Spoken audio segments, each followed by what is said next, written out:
Let me see. Save as microphone. Okay, so we're good. Let's get captions.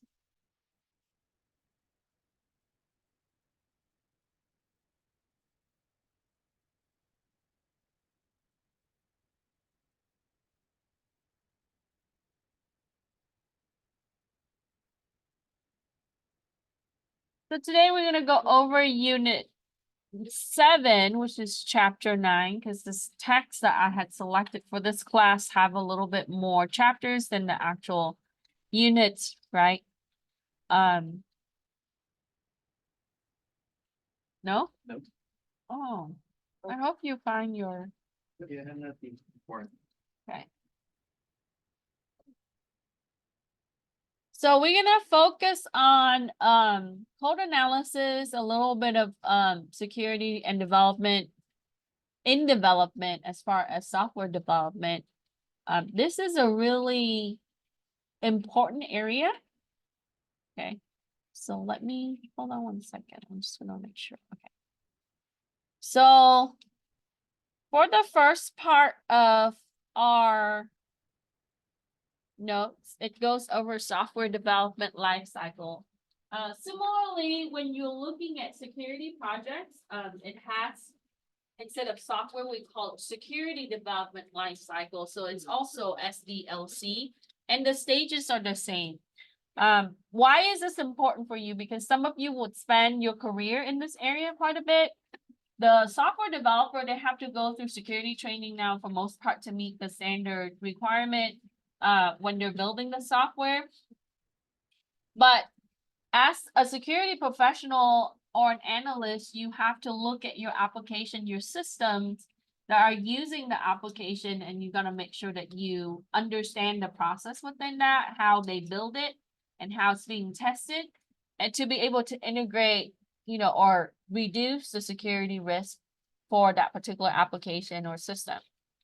So SDLC, when we break it down, we're going to look at these areas. So first, they go through design, right? And then be able to create. So design is, a lot of it is for planning purposes, looking at the requirements. And then once the requirements are stated, then they can go through and they can say, okay, how do we build this particular application?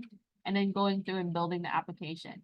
Once the applications is built, then we have to support it. And a lot of this can be maintenance in versions or, bug issues and so on.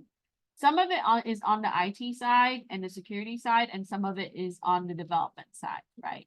It is equally shared for most part based on responsibility. And then you do support and maintenance down the line, okay? So here it gives you the workflow on how the planning and the development process goes. So before we design, we have to plan and go through the requirements. And this could be, if you're building software for another company, you have to look at what they're requiring, right? Some company, if let's say a financial software, they would require specific things. Like at MVC, they would require financial software to be able to have reports that would work with other applications like grants, or facility where they have to expense, purchase order, and so on, and then maybe account payable. So looking at customer requirements or the organizational requirements is really going to address the need, right, and the objective of that particular software. Once it's designed, so design looking at the algorithm, possibly on how we will write the program, and the looking at the system requirements sometime when you're going into the design part, and then the coding piece, right? So this is where they write the program and then test the program. And mind you that this cycle doesn't really iterate the model in software development, whether it's agile or waterfall or other areas. It just simply is a set of process that the software development lifecycle would go through. And then once we test and it goes through the beta and everything passed, everything is good, right? And in security, this is the area that we also look at. Sometime this doesn't pass for security, you go back, redesign and recode. Okay? But in agile model for development, you continue to do that. You code and test and go back, recode and test, and you do that simultaneously so that way your software is produced quicker. So in the first few questions, we can go through this. It says, explain why software development lifecycle is an important framework for creating and deploying software. It's because it really gives you the stages for planning and identifying what's needed or the requirements in design, coding, testing, training, and transition. Operation, maintenance, and when you should retire the software. It gives you a workflow structure for development implementation stages. Because sometimes we might implement them in phases. Most companies, they don't roll the entire thing at once, right? We might go through stage one where we would have, for different group of users or different type of system. So here, let's say that when they roll the registration application for you to register classes online, right? They would roll it in stages. And then as we go, we would see, well, is it working or is it not working? Maybe we have to go back and fix some of the things. Maybe it's not communicating with the student database. But sometimes they might roll it in one campus first. Let's say RCC, it's a larger school. They would roll that one first. And if it tests good for that particular location, then they might be able to expand. Similar to the organization, you might have branch 1, branch 2, or a certain region would have that particular experience with the software. And we can see how that would scale out to the national, right? Multiple regions or even worldwide. So you would go through phases, and the project manager, they will be in charge of, getting all of the development and the testing and all of the things done, the task and the completion stages to be able to deploy in increments, right? Rarely now that you would see that they wait until everything is done and roll it out nationwide. It's very rare because that tends to have problems, right? It might be not the same across multiple branches. You might have different group of people. You might have different groups of systems. Cohesively, we want to think that everybody in the same company use the same computer, but it's not, right? You might have a mix of systems, and so it's always a challenge. So deployment sometimes can be delayed, or sometimes you would have a lot of issues. So you would see implementation stages there. So in the next section of page 1, it goes over the phases. Feasibility. This is where, because as an analyst, right, if you become a system analyst, this is kind of like the area that you live. So you wanted to kind of see whether the solution is effective, right, in the planning process. So we wanted to see if it's cost effective, right, if there's efficiency. Some of it has to do with, performance or our current system, so you have to take a look at that. So evaluate the solution. Is it worth it to really design and build? So within that, that's going to lead you to the analysis, right?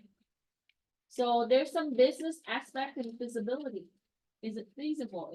Should it worth the effort? Then you would analyze and understand the requirements. So that means that you would get input. If it's just for the organization, you would talk to the user, you would talk to the managers that would really interface with the software or use the software, and really asking them for the functionality. Maybe if it's a software that they're currently using, but they're not happy with it, and we want to upgrade to another type of software, then we have to ask them, what other things do they want, right? So first you ask them for what they need, and second, you ask them for what they want. They're gonna always tell you what they want, right? You have to look at what the software really needs to do. So if I need a banking software, then that's gonna be the main objective. all the bells and whistles that comes with it, right? Like they want to have additional report capability or additional things, then that is a want, that can be added as we look at if all the requirements are met first. So the need and the want. And then the features, the desired improvements, and you should quantify this, right? So we would rank the requirements. What would be the priority? So if it's a banking software, right, the priority would be, maybe process transactions. But then they might want to do like, anti-fraud feature, that can come in later, so that ranks lower, right? But if anti-fraud is the core because they have faced fraudulent issues, then that might rank a little higher. So it really depends on the organization for this particular base framework. And then for your design, so once you have the functionality and the requirements down, the design process is a lot easier. If you clear here, the next stage is pretty easy. Okay. It's like, if you talk to an architect about building a house, you're gonna tell them, I need a 4-bedroom home with 3 bathrooms. So that's the need. And then you want to say, I want a very large kitchen. Because your house the basic is there's gonna be a kitchen, but then now you want that, right? Yeah. So, but you really have to look at the process. Now, security is, sometimes we do see things that's flawed in design. A lot of the times it is, right? Because of the feature, the service is enabled, and then you have to go back and you weight the risk on that. But how can you design? You look at the business processes, okay? Simple things like self-checkout. You guys know, sometimes you go to the store, some self-checkout terminals are better than others, right? You know this. Some you pick up a scanner and you scan and nothing goes through. And it takes a long time to go through that process, right? So that's a flaw in design. And when you design things, you start with the initial, where you start. A customer walk up to the thing, and what do they do next? Touch the screen, hit start, right? You see that. And then once it starts, it's going to show you something there. So as you scan, what's going to show on the screen? So the developer, they have to really lay out all the steps, and then they program based on that, right? The interface for the customer, right? When I pick up the scanner, it's going to activate that signal. And when it scans, now the security side, we're going to say, when it scans, the RFID is that because it's detecting on this particular hand scan, and it goes to that computer, is it leaking signal? Like, are there other things that's able to read that signal, and will they be able to see what the customer is scanning? Or when they scan their chip, would it be able, if someone else is looking at that, right? So we will come back and revisit the process and say, is there flaw in the design or the system overall once it's created? And then the development and the testing interface. So for the next part, you can take that section and you can incorporate it and, onto your answer. So in development, that's coding, testing, and code analysis. So this is where for analysts in security and development analysts, this is where we live, right? So when they ask you to do code analysis, this is in the development area. It's before it's actually being pushed out. Okay. So you have to come back and say, does it meet the security criteria? Okay. And there are tools you don't have to go through and read line by line. Imagine if you have to read 30,000 line application, right? We have AI for that. We have computer, we have application that does that, right? Which is great. But you have to know how to interpret the result though, right? That's the whole point. A lot of you know how to use scanners, right? I see that because I get student questions. What am I looking at here? You have to ask yourself that question. What are you looking at here? How can I take this information and build a better security solution? Okay. All right. Testing and integration phase. So testing what? Outside with the customer, right? You see this with beta a lot. You give a group, so you would have maybe a focus group, have them test it. And then, you know, the people who in the company that normally use it, get their feedback, sometime revisit the other phases. But once that's done, then you can integrate and just expect that you have users that don't know, right, the application because it's new. You will have to train them. So train and transition, and then ongoing operation and maintenance. Make sure we do this in security, right? Because the development, they're going to have different versions of it. So you have to patch. When you update something, keep this in mind, right? When I taught master and bachelor level students, I always tell this to them. In your security plan, you can't just say, oh, you know, we deploy, we integrate, and we call it a day, we maintain, and that's enough, right? Anytime that you change something, because this is change management, you have to retrain. Understand? Because if you integrate updates and change that would remove features or change the way that they interact with the system, you got to make sure you notify your user and you have to retrain them on some part. Because if they don't know, right, then it creates other problems. So that's just an administrative side of the house. Okay. So if you make modifications and it's not highly impacted, so when we analyze this, we can say, oh, does the modification impact operation? And if it does it affect the user in any way? And you would prioritize things and come back to how you would train and transition again. Okay, bless you. Now, disposition is when you dispose the product, you retire the application or that system, right? There's a process in that. We don't just like shut it down, call it a day, right? You have to go through gradually bringing it down. So if I deploy in phases, I'm going to dispose in phases just as well. Why?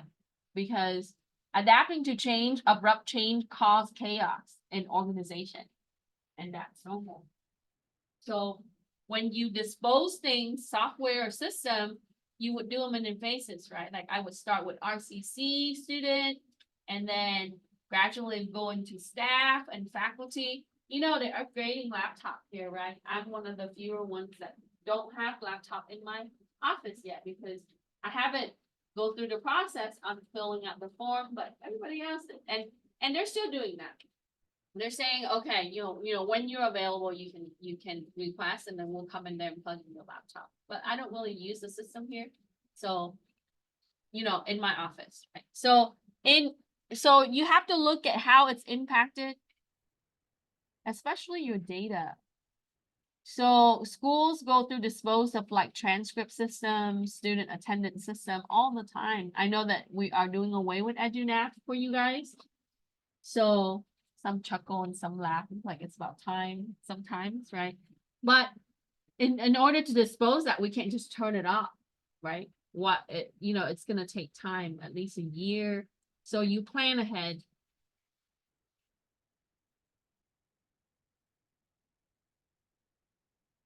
Okay. And then some company, they actually resell their old products to other companies that couldn't afford that, right? Especially system, you see that a lot, right? They would refurbish and resell that. So that would be another set of process. Okay. So change management is very, very important, okay, in this industry. Okay, so here's the waterfall. So waterfall is just step by step, right? Phase to phase. So get the requirements, design, implement, test, validate, deploy, maintain. But the downside of this model is if something goes wrong here, you start all over again, right? Or what if I get to here and it's problematic, then I have to build another project. It's not cost effective, right? It's not, as far as, you know, if you're looking at, you know, the human effort along with, you know, the resource that you pour into it. So traditionally we've done this in the past. If you're looking at like 80s, 90s development, this is what we did, right? They beta the OS at the end, whether, you know, and then go back and then redesign, create another OS, and then be able to use that, implement it and release it like a year or two later. Okay. So this is a waterfall model. It is inflexible because you cannot go back to the prior stage very well.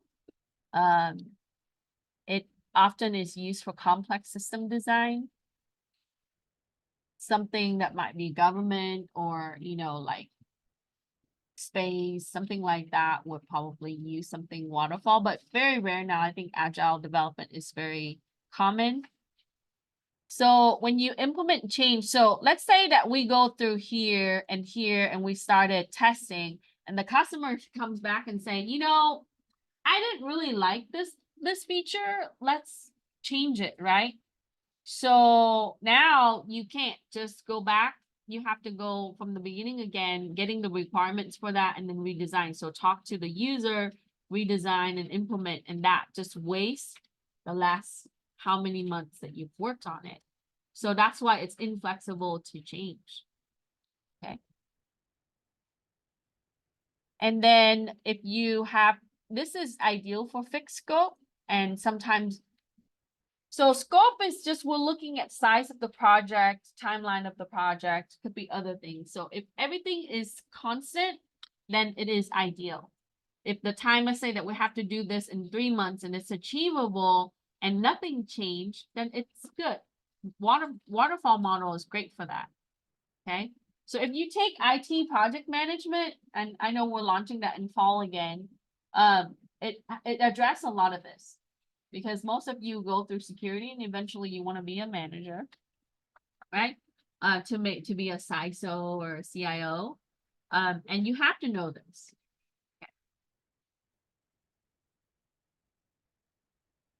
They make really good money, so. Okay, so the difference between waterfall and spiral methodology or model is that waterfall is a sequential model, one step to the next, right? So we do step 1 is planning, step 2 is getting the requirements. So sequential model. You would proceed to the next phase upon the completion of a phase. So if I finish phase 1, then I can go to phase 2. I can't jump back and forth, right? If I need to go back, I have some time. If I'm very far along, I have to go back to the beginning. The spiral methodology, it is linear development approach. It does have an iterative process multiple times to gather the requirements. So you do repeat a couple of things to go back and make sure that the requirements are met. So the goal of your development project is met. And this applies to the same thing as the security development, right, cycle.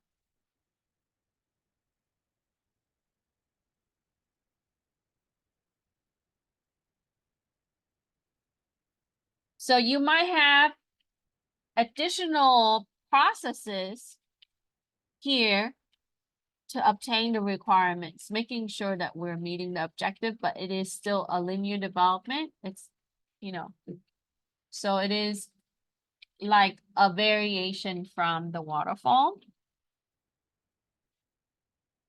So when you do risk analysis for this, it's also in development, very much like waterfall. And this is where you would evaluate, right? So when the programming or the coding is done,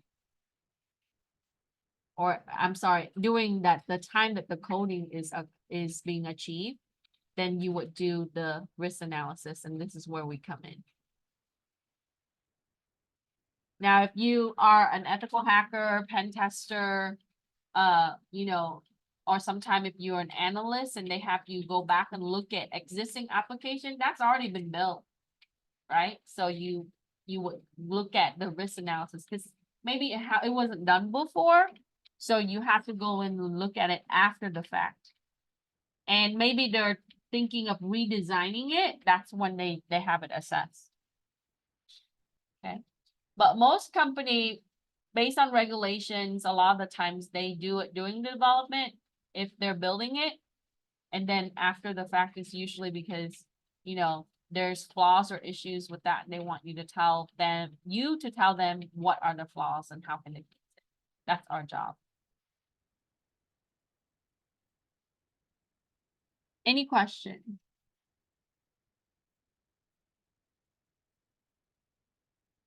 No questions?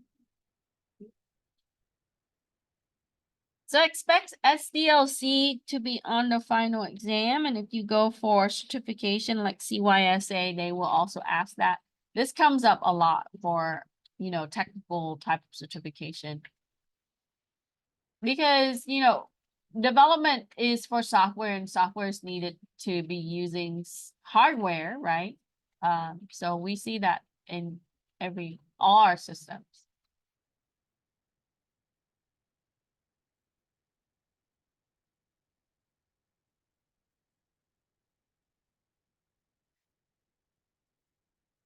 So spiral methodology, if you're looking at the notes, it's on page 3 and it gives you the information there. So evaluation is where analysts would work with development team. And for the iterative process, you would see here, right? You get the initial requirements, you design it first, you come back and you get another set of requirements. You go back to the user and the customer and you say, hey, we did this. We designed it like this. Will it still meet your requirement? Let's check it again. Then you update the design. So it does have a little bit of like proof in prototyping your development project, right? So if you prototyping that software. And then for the third stage, you would have the proof of concept. So there are additional steps. So the timeline for this project, you have to kind of build it out and expect these steps. So compared to waterfall, you would chunk up, just step by step a certain amount of time. You have to build in the time element for each of the additional steps. Here for spiral. So your evaluation and risk analysis doesn't come until later on. You see that here, right? You test the second build and then reassess the risk. So every time that you redesign and rebuild, you reassess the risk. Because they might scrap some of the stuff that you had tested, you evaluated before, and they add in new components, so you have to reassess. Okay. So whenever there's the build, there's a rebuild, you need to reassess. Change.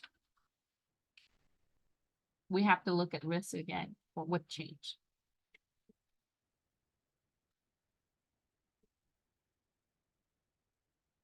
Okay. So the important part about agile model is agile model allows the customer to have more of a voice, more of an interaction to the change. So addition to the spiral, right? Like you saw the spiral methodology that day, we would go back and get the requirements and continue to do that until that's met. But agile, they have more of a closer interaction with the development team.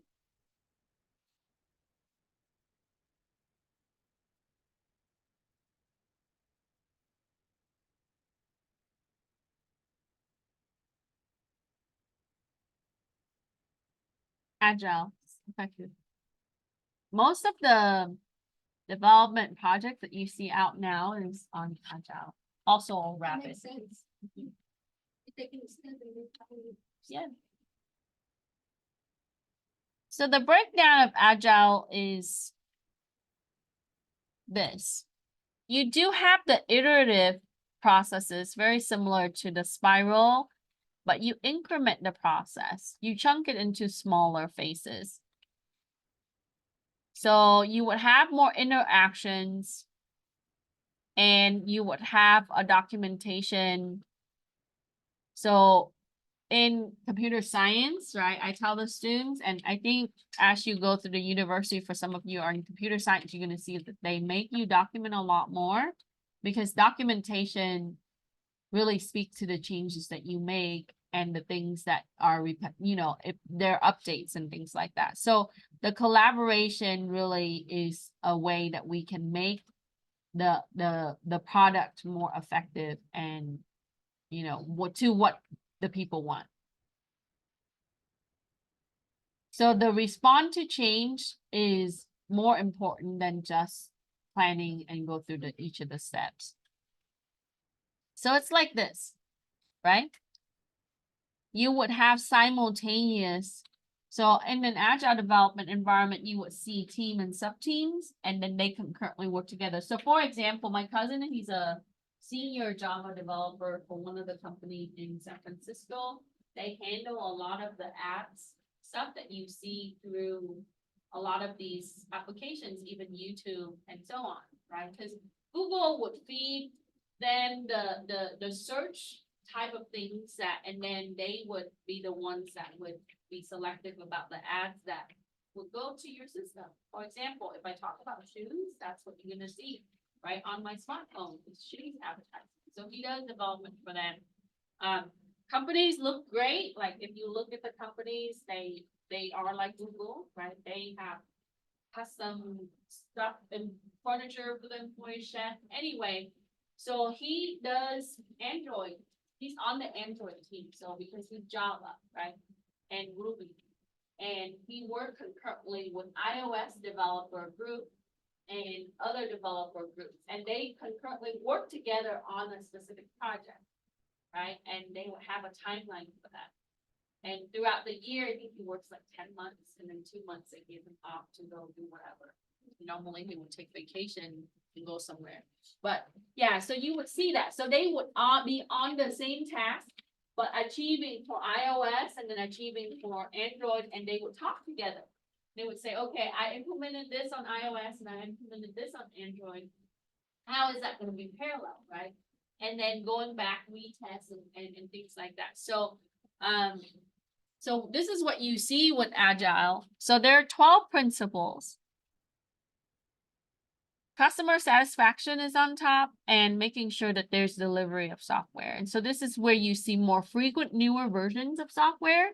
There's rapid development aspect. And then, so you would have more interaction.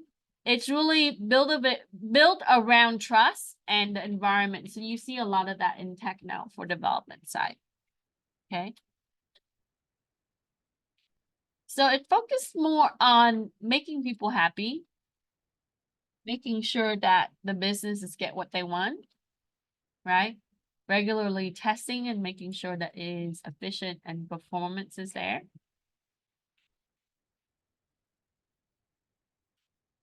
So for rapid application development, your RAD model, what is the output of it? It really focused on the business process. So if my business is to manufacture tires, that's the development is going to be really focused on that. How can that be better, right? Software makes, it improves business process. That's the whole point in development, I think. It's because we want to use a computer to make our life more efficient. So for example, if you're looking at like a mechanic place, right? Not having a software, they would have to write down all the service, all the stuff, and for each of the customers. But having a computer there and an application, they can simply input the information. I don't know if you ever do, I sometimes do drive-through oil change, right? You basically sit in the car, you pull up, they have you turn off the car, they open your hood, and they do that, right? And they would have a software in the screen there, and they would input your information in there, like mileage and model and so on, and then they would select the package of oil that you want. Okay. But so what you see is they have the developer or the development team really have to understand the business process. But in development in general, like I tell my students, because I give them projects in Java, Python, and I used to teach C++, and I tell them, make a business software. And it could be like something like Instacart, customer order, and then schedule a delivery, right? But you really, a good designer is gonna really have to understand the process. From the time that the customer click start on that app, right? Just like how we talk about checkout. When you do a checkout, you have to look at the process in checkout. Okay? Scanning an item, putting that into a bag, hit finish and pay, right? And that activates the transactional system, insert the credit card, print receipts, all of those little steps have to be mapped. Okay, so it focuses on the business process and it needs to make the business process more efficient. And the outputs would be different prototypes. So in red, you would see that there are variation of it, right? I might have one team that's working at this particular version, prototype 1 and then prototype 2 and prototype 3, and you compare, right? The whole point is, out of those, which one is the best? Performance, efficiency, right? Interface, and all of those things.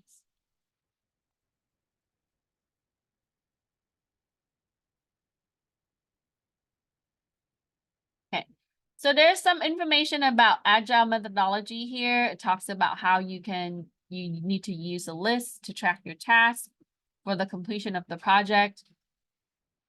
This is a tool that, you would use to estimate, right, the tasks. So basically it estimates, I think now for management tool, they have a way that you can rank it, but it does do like a bit, that's why they call it the poker. There's time boxes. Basically it is agreed on time with the team for the work toward the goal. And this is gonna allow you to look at what work can be completed in a certain window of time. Because this is focused on interaction with the user, so there's high-level user requirements. And then this is just to track on how that can be complete in comparison. Rapid development, there are the phases right here. So if you want to go for IT project certifications, there are many. You have to know these, right? But how impressive it would be, right, when you get interviewed and you say, I learned about development cycles, or I learned about how some of the model would work in a certain way, right? So the phases is for modeling for business, data, process, application, and testing. I think this area is also important. It's important for security because data is, like I mentioned before, they're assets, where you store and how you access data, because application ultimately is a way to do what? To input data, process data, and output data, isn't it? Your OS is the same way. It's a way that you can manage file. You put file in, you read the file, you modify the file, you output the file, you print it, you save it somewhere, you put it on the cloud, and so on. So application can be generated, and we have to take a look at how the data works with the application and process the data flow for the business purpose. So for a transactional system or even a checkout system, the data flow, that's what inventory database, transactional database, right? And then because the inventory is whenever you scan an item and delete that from the list in the inventory. So you have to implement based on that. So modeling for business data, process, application, and test. There are other models, Big Bang and V. So V is an extension of waterfall.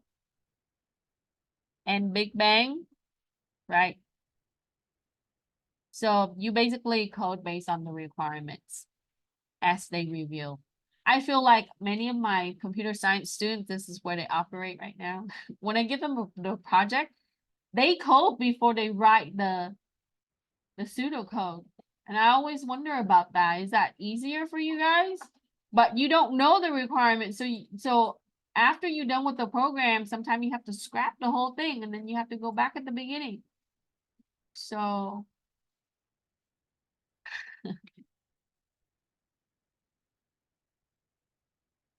Let me move these down so in case you still need them.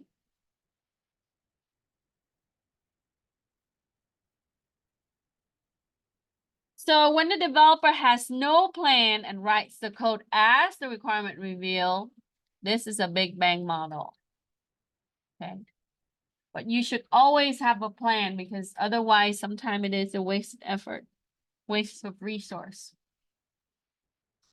A good, effective IT project manager will not let you do this.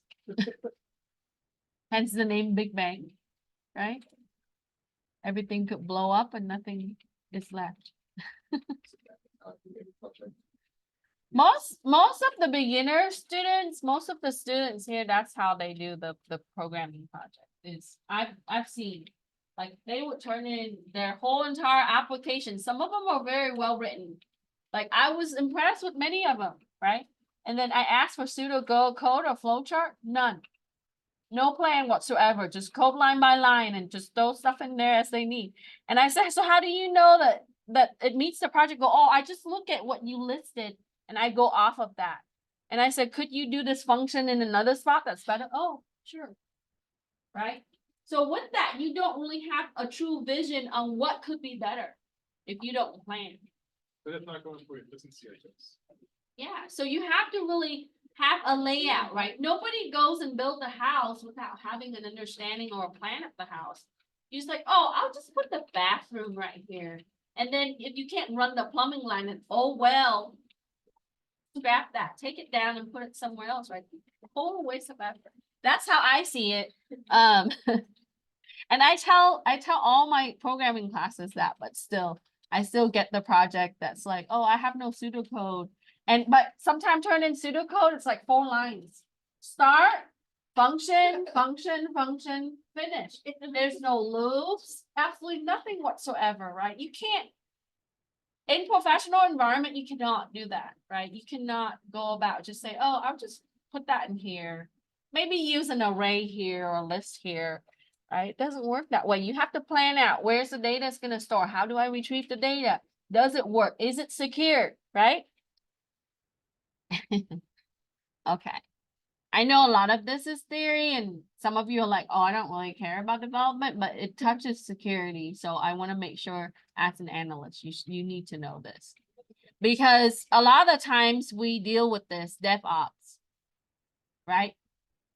So DevOps is development with IT operations. So when you hear that term, it's basically development with IT operations. So our goal is to optimize based on development, right? You see this with cloud, you see this with everything. It's here to say it's not going to go away, okay?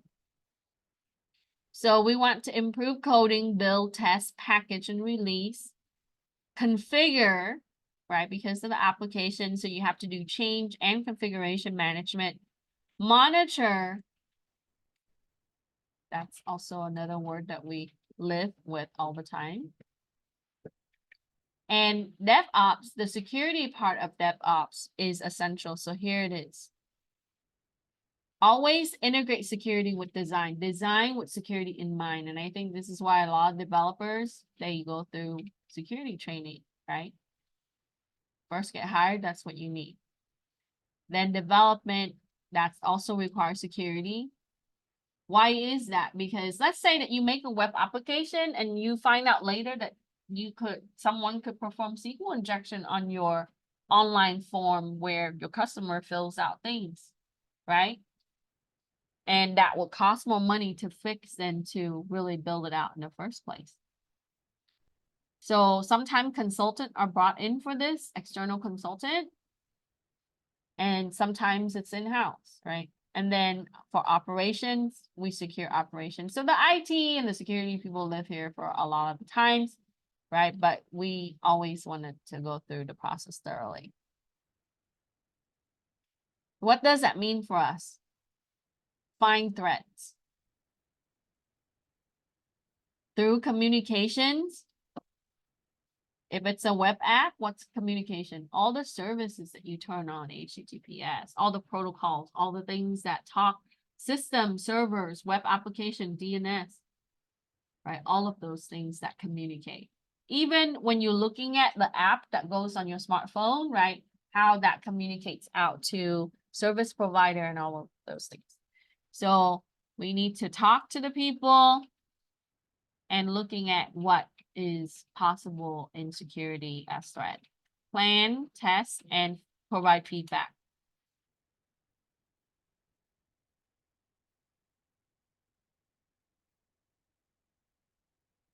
And then you have to do continuous integration so we can do automated testing.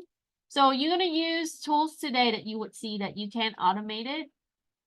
It just basically check the script for you. Okay. And you can have it done in the background.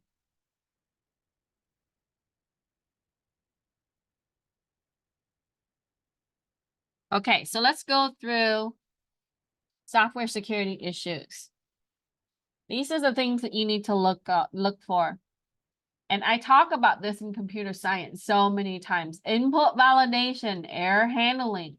Your program just can't halt because there's an error, right? For Python, it just said, and whatever the error type is, and it just stops. Your customer is gonna not want to come back, right? After that, like if I go to a website and try to make a purchase or put in my order, and if there's an error, I already know it's poor quality. So making sure that we handle the error, not just to show the error messages, but to find ways to work around the error. Okay, so when you test software, you need to look at that. Okay, how are they handling the error? Okay.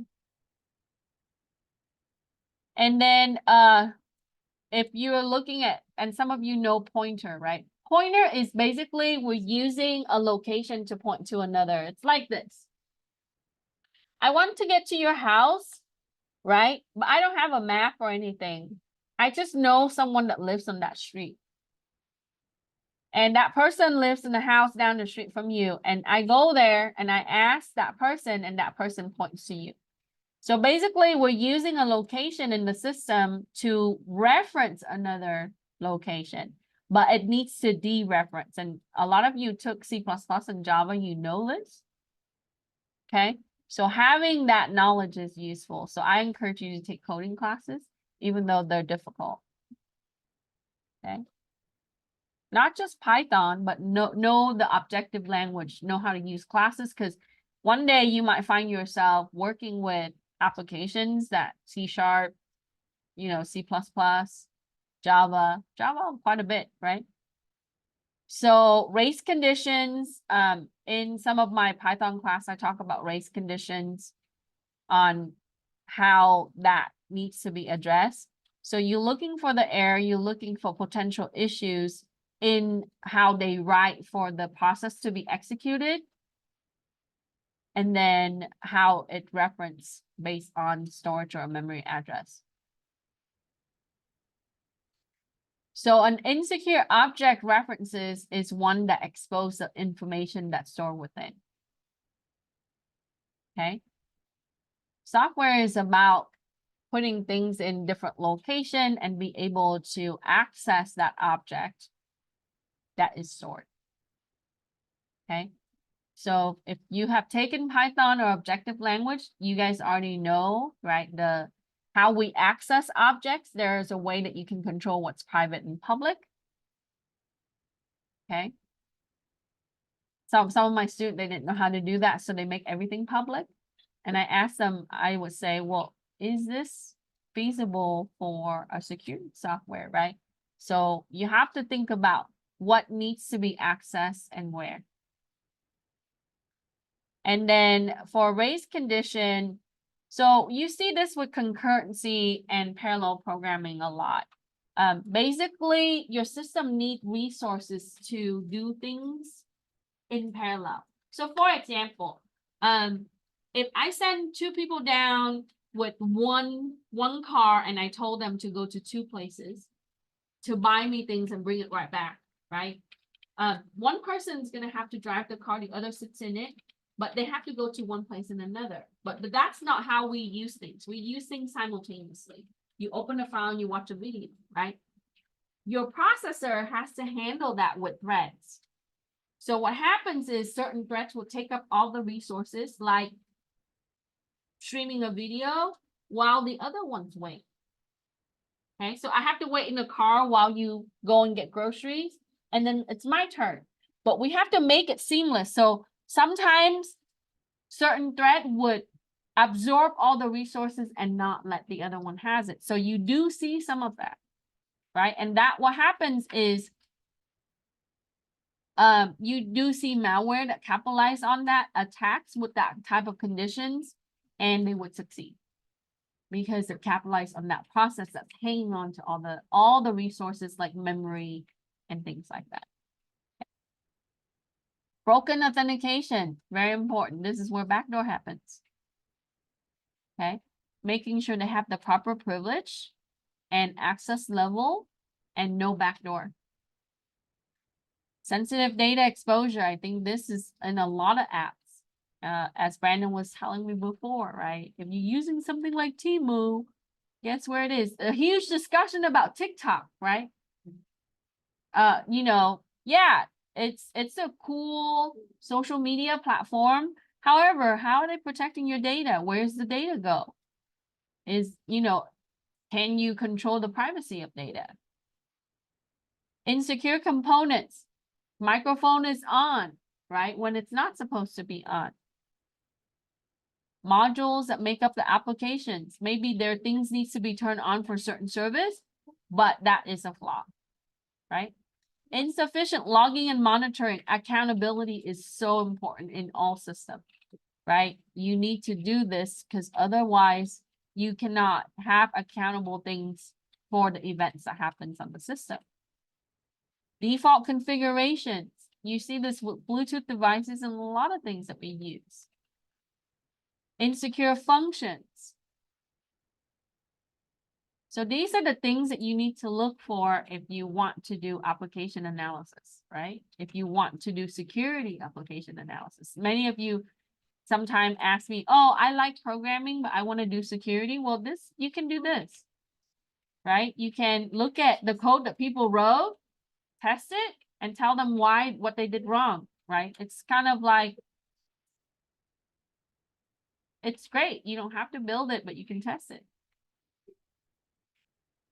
Okay, so here it is. So in DevOps, you can improve coding, testing, and packaging and release of the product using tool chains.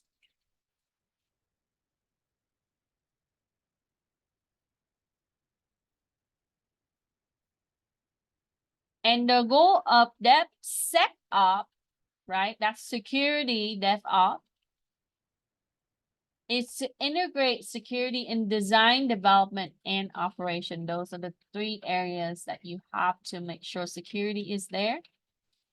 And when should threat analysis take place? It takes place during all phases in design, development, and operation. In all phases, not at the end, not doing testing, right? Not in design, it's through all phases. In DevSecOps, what is used to ensure CI or continuous integration of security in development? You can use automation in testing, scanning, updates, configuration, and management. And that would cut up, or it would reduce the effort and time because, you're not going to do it every second all the time. You can have a system or some type of script for a system to execute the testing for security, like code analysis. If you regularly develop or scanning, we know that we can set. In Linux, you can use cron to schedule a scan, right? To schedule an application to run. Or you can simply write a shell script. And in Windows, you can use PowerShell for that with the script. Python script, you know. You can create a loop on how many times you want and then exit the loop when it reaches certain criteria. So many things that you can do.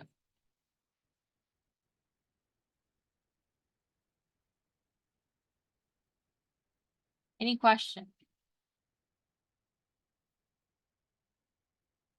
The reason why I say Python is really easy and it works well cross-platform, Linux, Windows, Mac OS, right? But in development for Mac OS,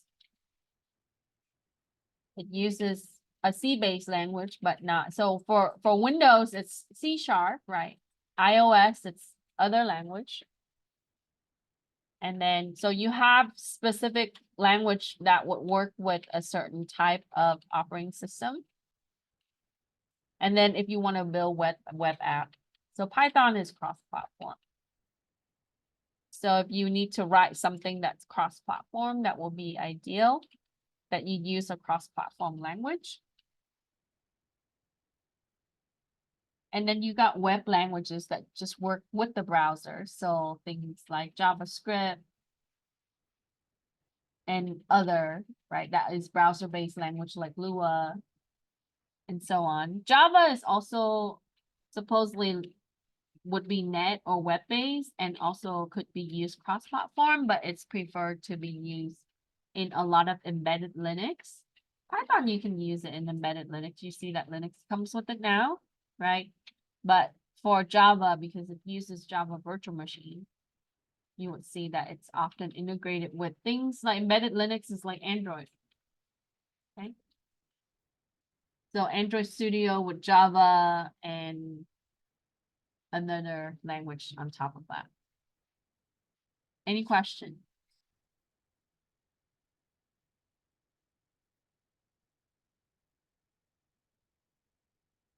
So the attacks that can be performed with insecure function store copy is buffer overflow.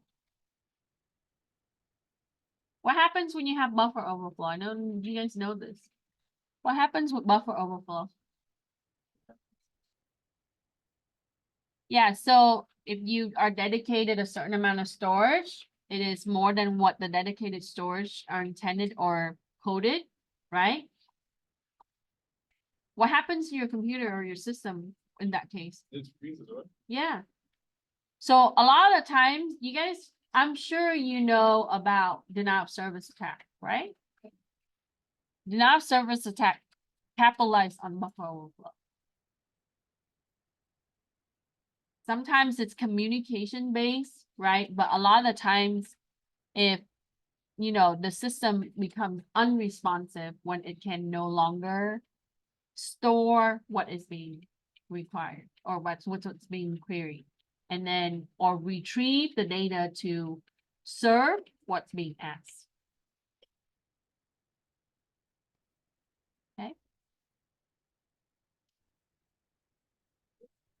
So how can they give you buffer overflow? Just keep sending more, adding more data input. That's the simplest way. Right? If your application keeps storing data, right, and there's a max, it expand on top of the max, more than max, right? So let's think about if you have a liter bottle and you keep adding more water, right? You have the overflow of water, but so it doesn't stop. Sometimes it doesn't stop and your system becomes paralyzed.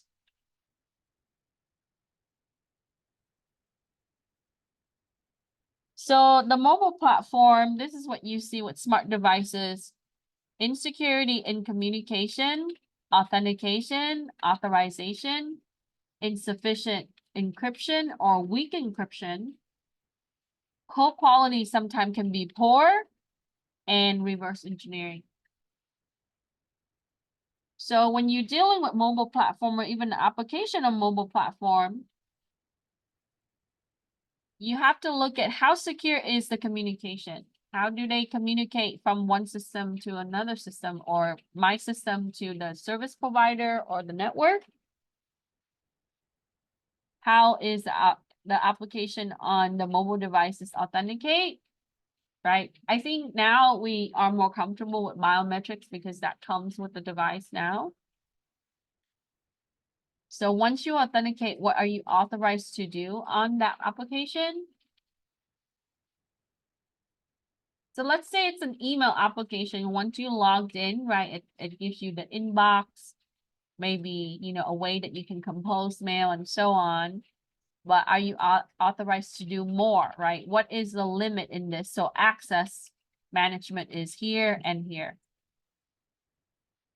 Access management is also here on how, what system, what communication level is it accessing? And who is it talking to? I know that you guys know what encryption that you use on your smartphone. I don't care. I know it's safe. What encryption algorithm are we using? Let's say I have an iPhone. Not called end-to-end, right? No, but just let's say just data in general or wireless in general. What do you use? End-to-end encryption is just mean that your data is encrypted as it passes through. That's all end-to-end means. From one system to the next system. One source to destination, it's encrypted. And that uses a streaming encryption algorithm. But when we say, so let's say that you are using secure connection, you are, you know, using some form of encryption on your system, you guys can see some of the settings on your smartphone. So your homework, right? I never really give you guys homework. This weekend, when you have time and when you're looking at your smartphone and the videos on it or whatever game on it, find out what encryption you're using. Is it AES? In general, most systems now use AES, right? And what do you know about AES? Okay. So we have to ask ourselves about that system. So if you buy a smart device, can it be reverse engineered? And reverse engineering can go both ways, right? We reverse engineer to close out security issues, but the attacker reverse engineer to do what? To find holes in the system, right? To capitalize and use. And you might use multiple type of encryption. So it's always good to know what you're using. So for embedded system, how can we fix some of the things? This is important that we push updates, especially if you use Android, right? Or embedded Linux. Do you guys use Roku? No. Or you use those streaming devices at home? I know you might stream from your smart TV. Your smart TV is embedded system, right? So what is the difference? I explained it to a student that was here earlier to get some tutoring or my office hours help with his lab. So embedded systems, mostly, I can't say all of them, the majority of the time have operating system like Linux or some form of OS. It could be their customized OS for that device, okay? So operating system simply is a way that the human can interact with that system either through a menu or, you know, if you're looking at a smart refrigerator, it needs to have the operating system that we can manage the resources on it, right? Like how you're using your OS. You can manage your files, your storage. It's a way that we can interact with the hardware through the operating system. It is a management type of software. It's able to allow us to communicate or interact with the hardware, which is our computer, our physical hardware computer, the storage of it, the screen. So embedded system would have OS, where if you're looking at a microcontroller, it simply is just operate a function. If you ever buy, you know, those Christmas light kit that you can install in your house and it will blink to the music, or sprinkler system that you can set up to turn on at a certain time, that uses a microcontroller. It simply execute one function only, turn on or turn off, right? maybe at a certain time. Can embedded system do that? Sure.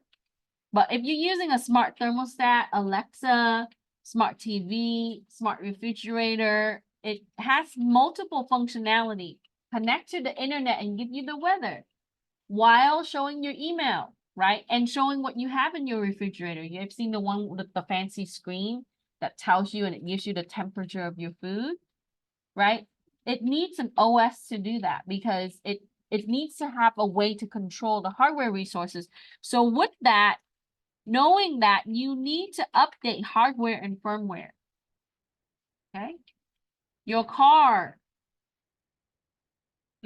is an embedded system. You know, all the new car now, all the cars since the 90s that they produce has a computer, whether it's advanced computer or not, right? If your car has Bluetooth and play the playlist that you always have on Spotify, well, your car has it's embedded system.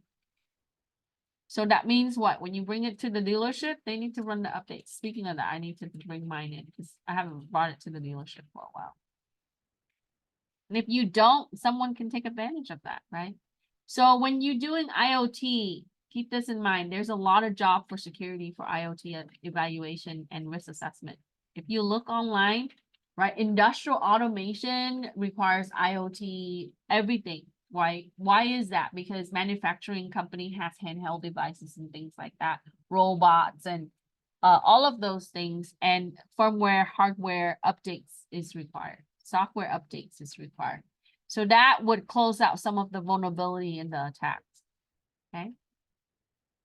So look at the version of the software and the firmware that they use and close and update it. Because a lot of the time the developer would close out the security issues with the updates.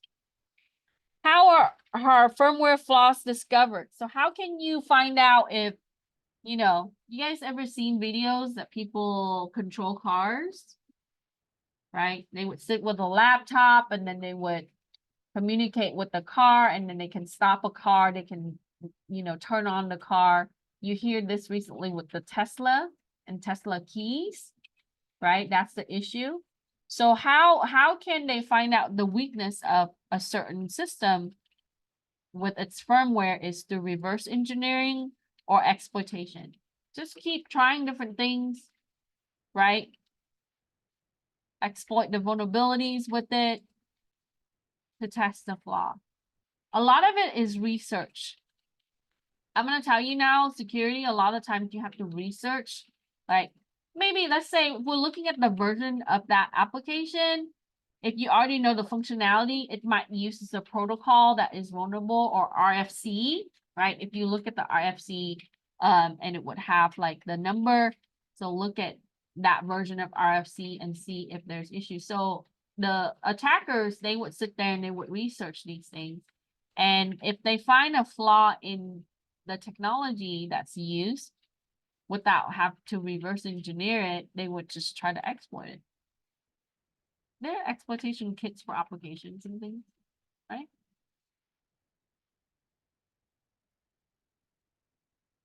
Let me take this down a little bit.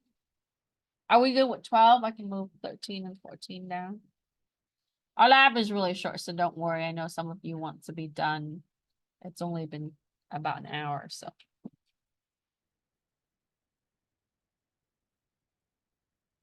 Okay, so sorry, I know some of you want to. So here, it talks about mobile platform, OS, security control and tools, the issues, embedded system, and some of the embedded system has a dedicated function. Most of them do. Okay. And they also can be referred to system on chips or your SOC. Lack of frequent updates tends to be the issue for these, and the lack of firmware and hardware updates. The client and server area, we know that a lot of it ties back to the OS and its application and the protocols and ultimately the network design. So if you assess in this area, and this is where a lot of security theories and concepts are really preached through the program, is to really talk about the network side of the house. make sure that we implement security in each area, and we always layer our security solution. Firmware flaws are harder to fix, right? Because sometimes it requires lower development levels. So I have students that love assembly, and they would ask me, where can I work, right? You work for a hardware engineering company like Intel. And in that, you would work as a low-level developer. You can go to Qualcomm, you can, like ARM to develop. So when they build the chip, you can write the instructions for that chip. You can also work for a company that build browser.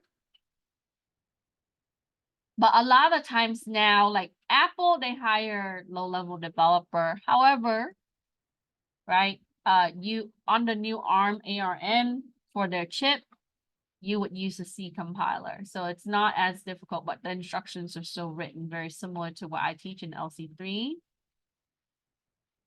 So with that, you have to be able to understand low-level development to fix the flaws and to be able to write the updates for that, right?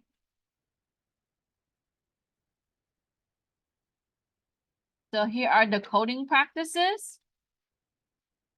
Making sure that we have rules in place for coding. We assess the risk for the application and prioritize your risk level, right? If it's critical, fix immediately. If it's low level risk, then we wait. After we do the priority fix, then we would go through each level. Some company would have highly critical and then critical, right? And then you got the medium level and the low critical level. Input validation is very important. This reduces a lot of injection, and it also reduces error on your application. I have tons of programs that turn in, and none of them have input validation. And then I have great programs to turn in and input validate. So you guys know what input validate means? Most of you do, right? Let's say that I fill out a form online. I need to put in my social security number. Let's say for apply for credit and for credit check, right? An input validated field would give me the exact digits that I need for my social security number. No more, no less. And it even have the dashes, right? And it would check for making sure that I put in number only for my social security number. Versus if I fat finger and type an A, it will tell you no, and it's not taking it. If you don't input validate in an application, you're going to get a lot of garbage data, and sometimes that would generate error on your application and security issues. So they can SQL inject, right? I think now SQL injection is not as prevalent, but they still try.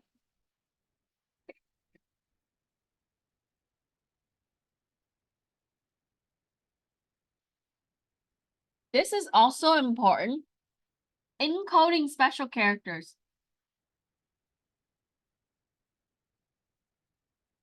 Because sometimes we work with certain encoding system like ASCII. This reduce the cross-site scripting attack. Okay. So if you're in my 27B class, that's coming up soon. Cross-site scripting. We're doing DOS this week. All right, firewall for web application firewall. This is so essential. When you put your web application on the DMZ, right? You need to make sure you have web application firewall. Your firewall needs to track what? Especially when you deal with attack for your web application, where's the attack coming from? What kind of attack? And in the case that it's doing DOS, you need to it needs to block the volume of requests. Okay. But nowadays, I've read like quite a few articles in the last couple of weeks to build out the notes for my 27B class. They are really smart with DOS now. It's not coming from just like spoofing the same IP, right? They would mimic your network traffic and they attack you that way. So it bypassed a lot of things. And in the attack, normally you see it's about 20-30 minutes window, right? DOS, you would know when it hits you because it's that 20 minutes would just take down multiple servers if they're using distributed. Okay, so here, all of these things, so CYSA calls this data protection, but it is a way that we secure sensitive data by encryption and where you store it. And this list goes on, okay? So for certification purposes, we need to know all of these things: monitoring, authentication, secure session, cookie management, because it's web, right? So what can I do with the cookie? As an attacker, what can I do with your cookie? Session hijack. That's what you can do with the cookie. I can pretend to be you and take all your money in your bank account. That's what I can do with your cookie. And if you don't know that from ethical hacking class, go back and look at it again, right? Or security certification. Okay, enough talking, Dr. Wang, huh? All right. Web application firewall is used to protect the application. This could be in the form of an appliance. It could be in the form of an application, like your host base. But it is only effective if you put the rules in, right? And utilize your access control list, your ACL.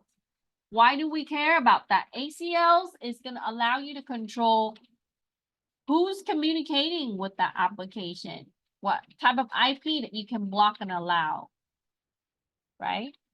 To prevent attack. Web application firewall also allows you to control other things, right? Like access level for the applications.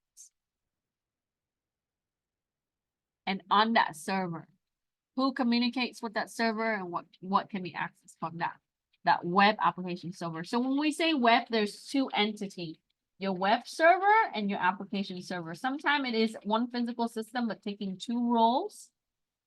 Sometimes it's not.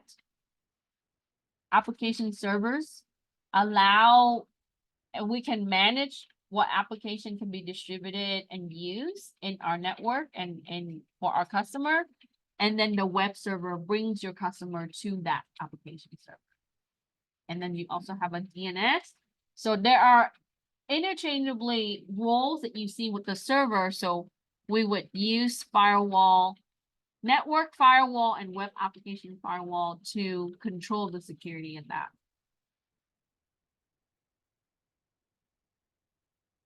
And then for SQL injection attack on an application, we need to look at the parameter that's used for query. Things like what equal what, right? They can use that to look at columns and rows in your database that contains password, credit card information, and accounts. So how the parameter is used for query, especially for relational database, right? Because we rely on database query to retrieve data. And so with SQL injection, they simply would find a field and put in the query and submit it to your systems and wait for the query to come back. Also, precompiled SQL queries that would take input variables before execution. So input variable is just a location where it would store the input. You see this with a lot of application. I see student write application like that all the time, right? It would store what the user's input, and then so it would store the queries there. And then when it execute, it's gonna take that variable and plug that in. So pass that variable. So that becomes a problem. It is a pre-compiled query. So we want to make sure that we look at these two to prevent injection. And the area that I also looked at is input validation on the web application field. Simple things like customer forms or comment section, right? You can control the limit of the characters as input and check it. So if I type in some kind of comment, right? Like, I hate this business, okay? They did not give me good service. Well, my text string is actually validated once I click submit, and it needs to check again, is it a query? Right? And how can you do that? Through this guy. Or through the application itself, if you design it that way.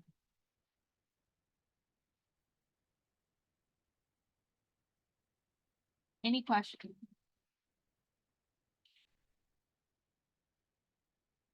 Okay, APIs, right? Basically, it's a program that's working with another program. Security tools often are written as API. I can adapt that tool on top of another tool or a management system for security. So how can you secure API, right? A lot of the APIs are given to us, or you download it, you can obtain it. You don't have a control on whether it is created or not. So if we have development capability, yes, you want to design a secure API. But sometimes out of the box, you might buy it that way, or you might use a free one that way. So you need to make sure that you configure network layer security. So when I say network layer security, what does that mean to you? Firewall. Okay, good. What else?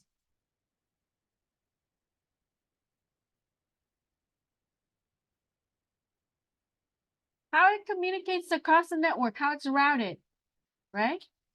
How your data is sent across. So it's an application, it's still gonna need, because application just means what? Access data, process data, and output data, isn't it? So if I need an application to work with another application, it's still gonna work with data. So protection across the network, protecting the services, so the protocols, right? And if you're using data, encrypt your data. Like, see how, if the data is encrypted, we can't change the API. We just gotta make sure that, so if you're using weak protocol, implement a stronger protocol, right? Configure your routing and your system and your security appliance to protect your network, because it's passing in and out of your network. You can implement ACLs. There's a lot of things that you can do.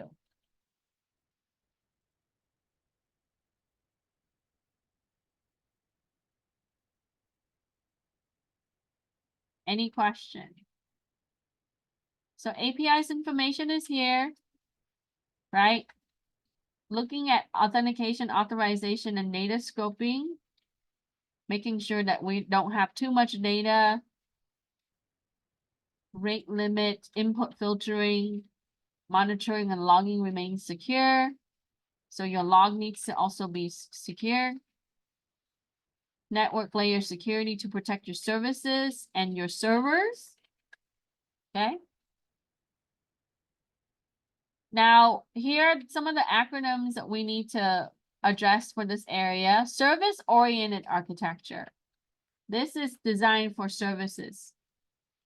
System-to-system communication. Okay.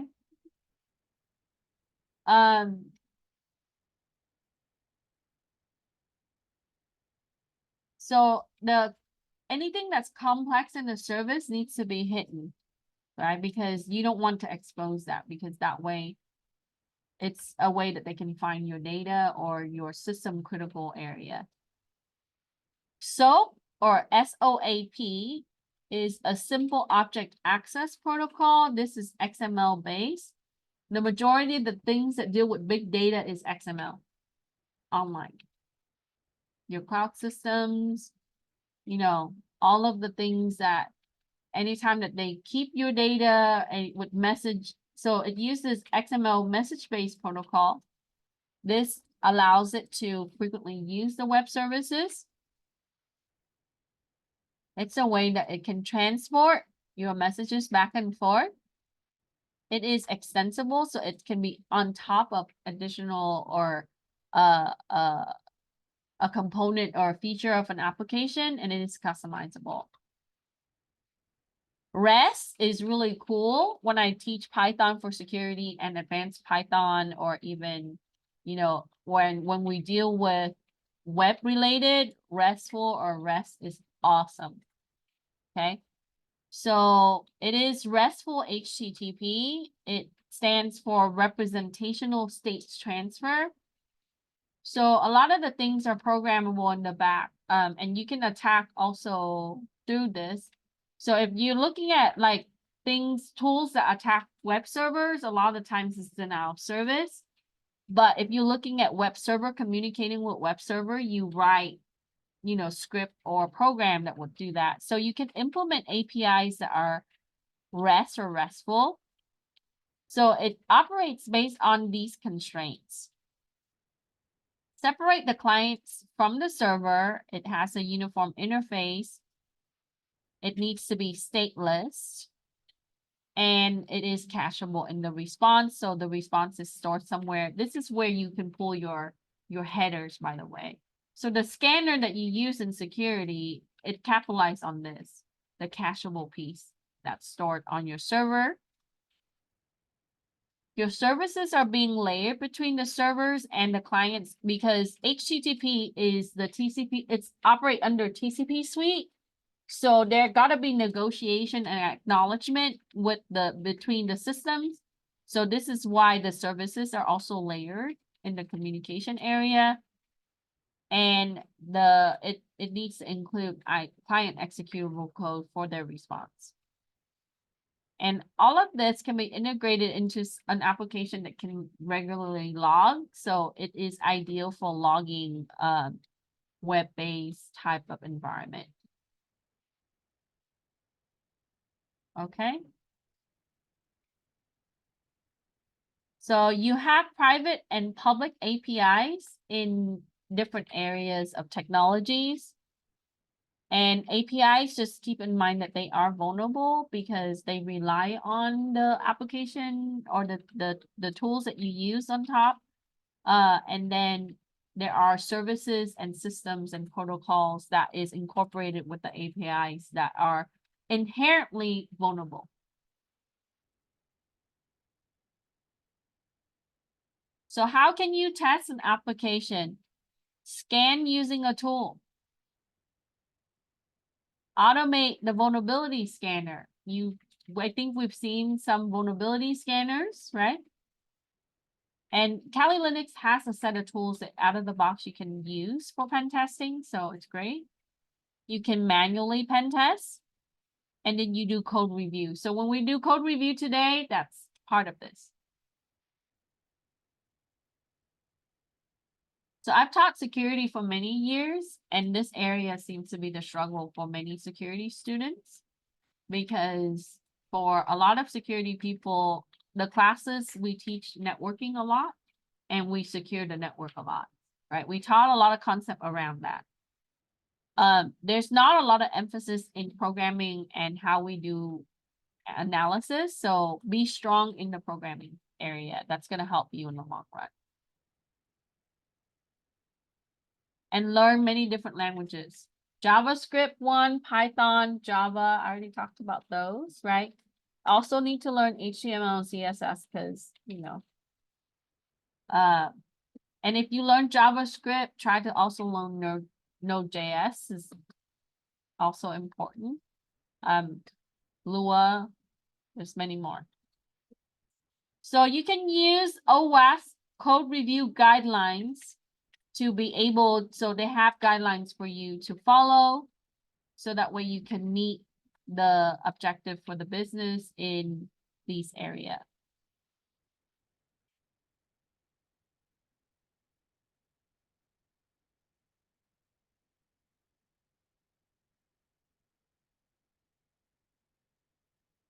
So 18 talks about rest and SOAP. I'm hungry, I'm sorry. REST and SOAP, which they both allow the developers to create their own APIs. Unlike SOAP, REST is not a protocol. It defines how RESTful architecture should be designed and built. So So would work with REST. And it's different. For method for application testing, you see that from the notes. Use scanning tool, automate vulnerability scanners, manual pen test, and code review.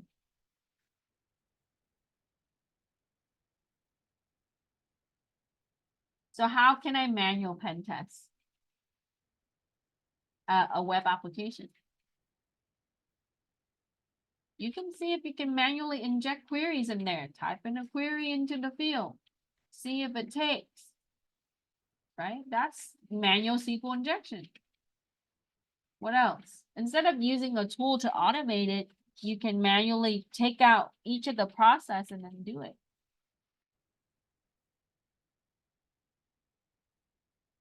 So some of the tools that you can use, I think I spent a little bit of this with my 30C.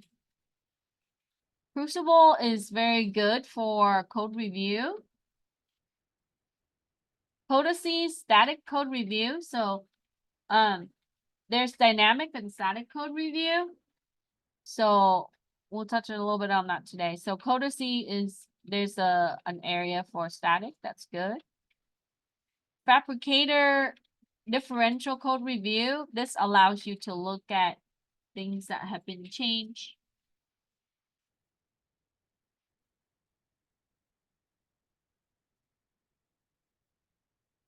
A lot of times static code review look at syntax, like, you know, indentation, characters that are being used, you know, placement of variable, things like that. Not so based on, so the way that they wrote the program is the tool is a lot of times it's really built on a frame, like on how that program is supposed to be written. If your parameter is in the right place, stuff like that. So it checks for the basic, right? Static code review only going to give you the basic go round first, and then you can use others. It really depends on the objective of your code analysis.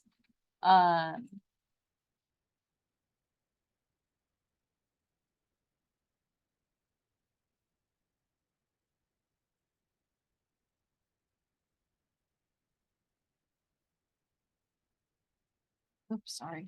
I had a cue there for a second.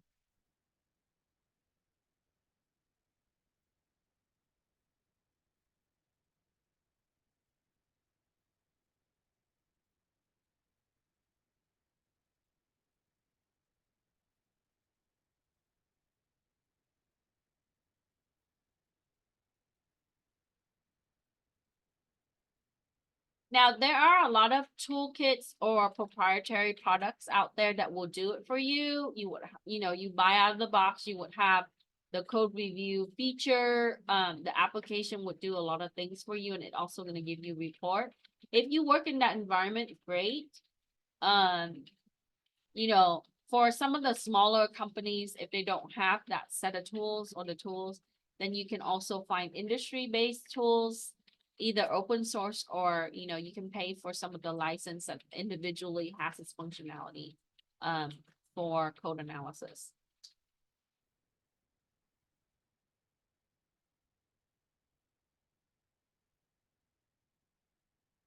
Okay, so before we go into the next area, let's flip back here. With code, it's very important that you have version control, and I harp about this in programming class all the time when I make them do the GitHub, right? You need to really look at version control because that's how you're gonna tell the, you know, what the differential on, you know, the update version and the fixes that you implemented with your application. So you can use Git, Subversion, CVS, there are tons others, right? Git works really well across and it's preferred for most developers, but you don't have to stick with Git. There are others. So here are some of the models. You do pair programming. This is an agile technique where two developers would work in the same space. One writes the code, the other checks. So that's called pair programming.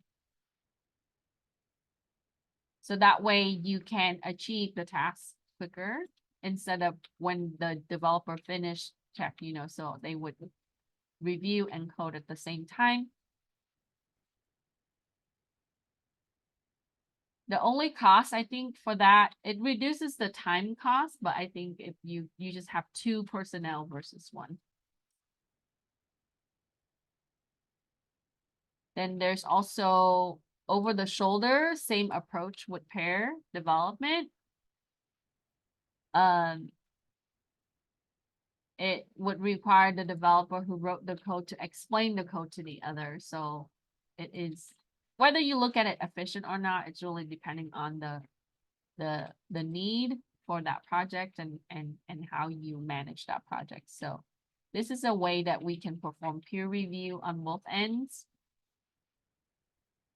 Then they have pass around code reviews, known as email pass around code review, where you would get other developers to look at your code. And you see community resources good this way. Like if you're looking at GitHub, right? Like other people can also take a look at the code. But what GitHub does is it's also a way to distribute code. And then GitHub allows you to fork it into, as you work in a team. And there are development environment that allows you to do that too now. So here are the tools that I mentioned earlier, and there are others. You got the Begin inspection. This is a formal type of review, and it would identify the problems in the development process. So it looks at the criteria for the processes, and it looks at the criteria based on the phases.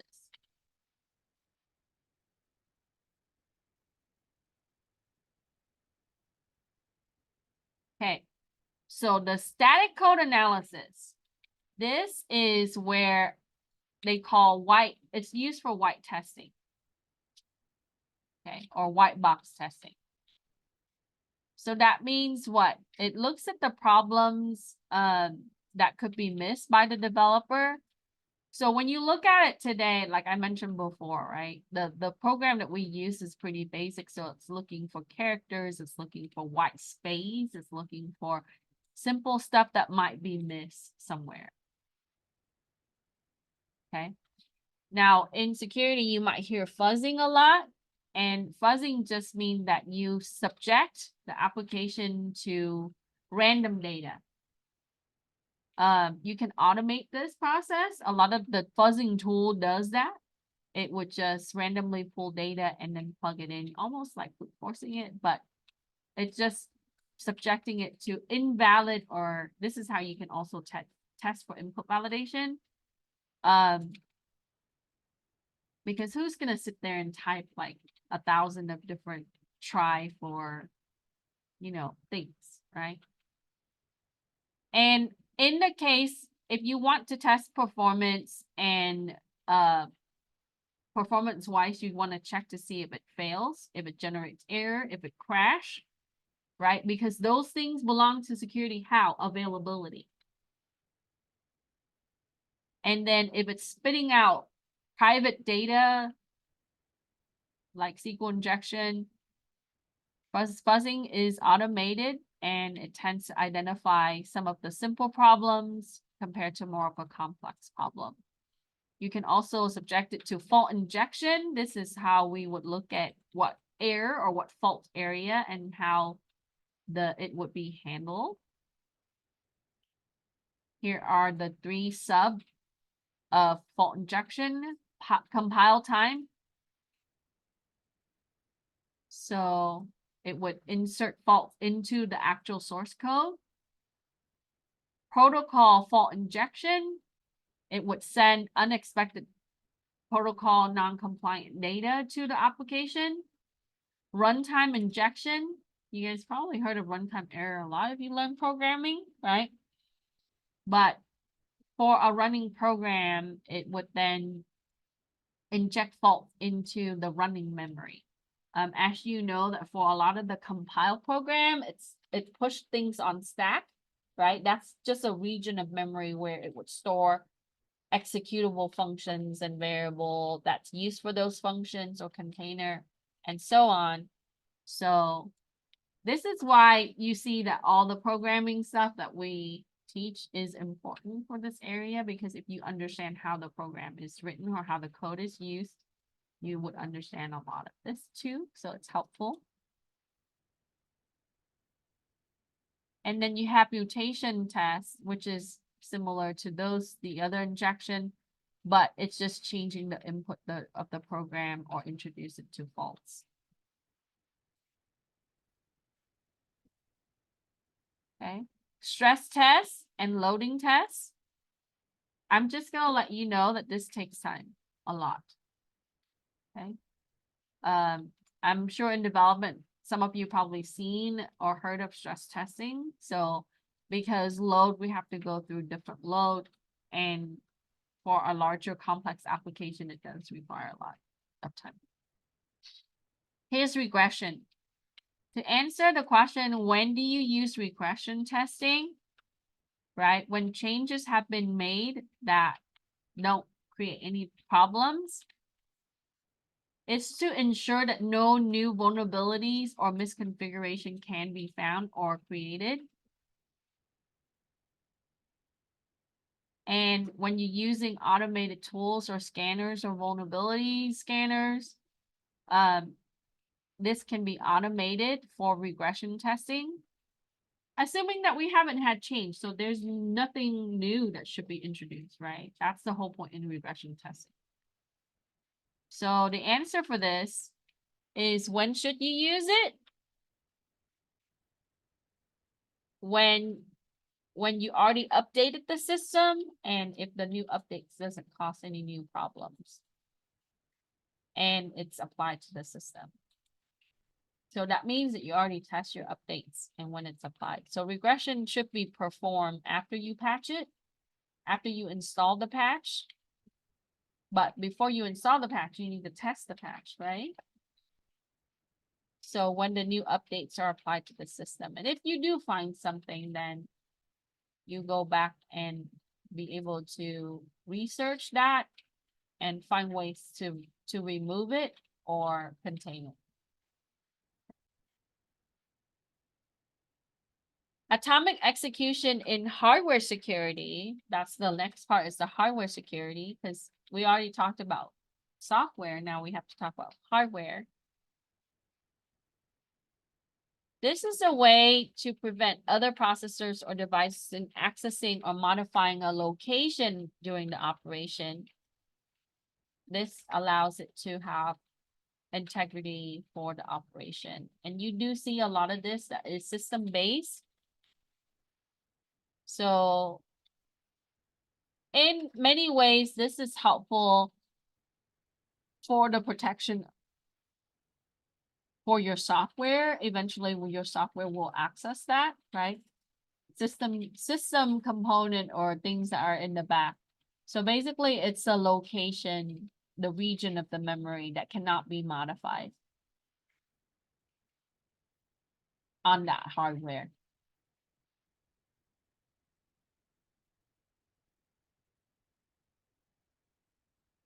So the data would be static and it's always going to be the same there. It won't impact. So it is protected.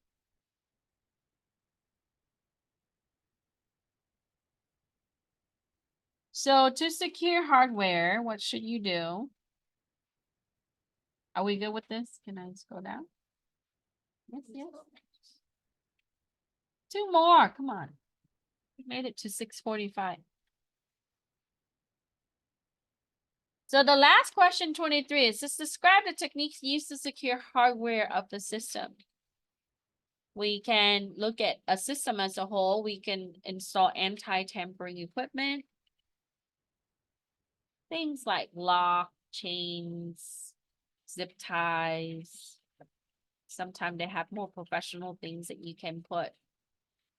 You know, we can also bolt and do things so that way they can't pry it open or detach it and so on. Storage devices, anytime that we deal with data, encryption can be used to protect it.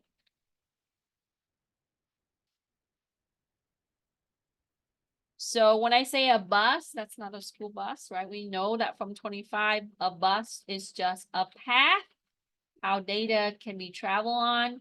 It could be a channel or a location on a board that where your device is attached, and that's that area where it's attached, it's a way for it to send signal to the other part of your system. So a bus is just a pathway to send data down. Think of it like lanes where the car can drive down, and each car would be like your data. So it is a way to protect your data by encrypting the path or the bus and your storage. Container is always, you know, a risk.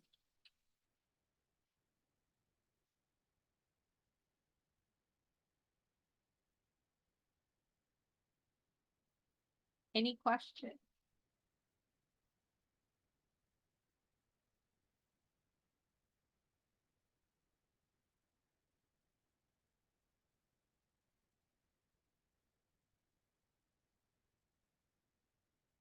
So if you work for a company that produce hardware, the security piece of it is to make sure you know how to test the hardware, right?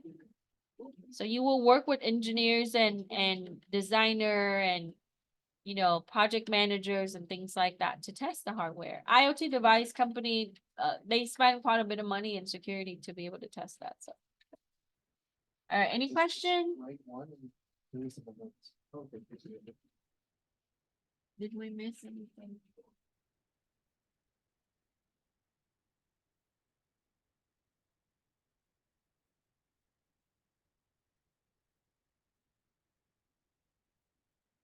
I'm gonna